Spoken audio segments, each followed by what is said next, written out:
My client bought this at a Japanese auction. Let's get started and getting it fixed up. I start by tuning to pitch so that I can get the straight edge out and adjust the truss rod as needed.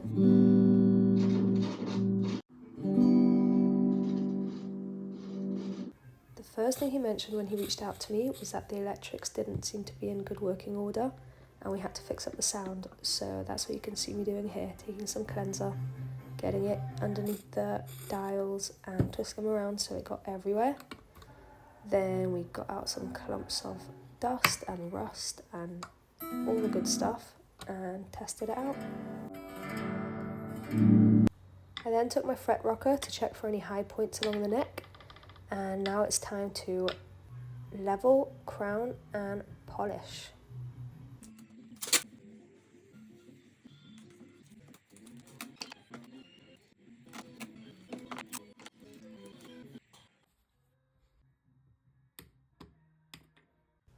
So naturally I forgot to record the fret leveling process, but here you can catch me beginning to crown them. You can see there's a really nice thin line down the middle after I've worked on the first one. And then in a moment I'll go back and take a couple different grit sandpaper to buff them up a little more.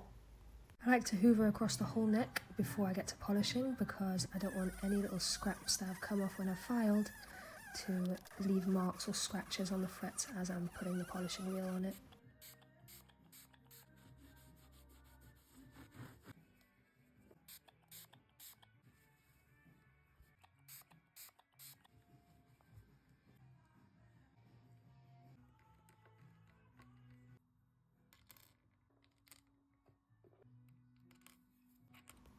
So I remove all the tuners, the machine heads. I want to make sure that the headstock is fully clean before I re-secure everything, and then I'm going to move over to the body of the guitar and sort out the pickups.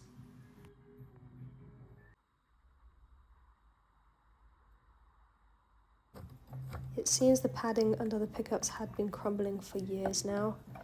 It just kept showing up everywhere, so we cleaned it up as best we could.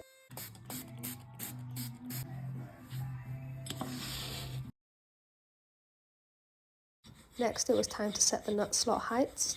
I also wanted to clear up that B string space because I heard it bind as I was tuning it up, and that's not a good sign. It can disrupt tuning stability and a bunch of other things.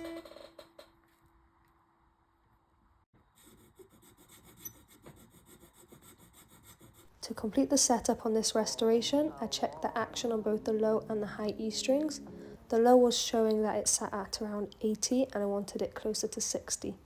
So we went and adjusted the bridge and all is good.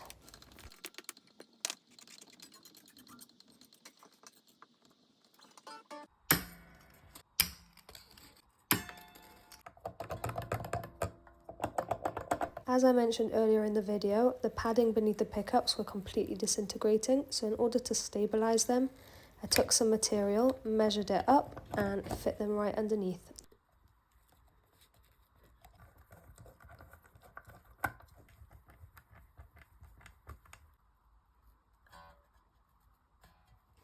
Time for some finishing touches and the finished product in just a moment with a little test run at the end for you guys.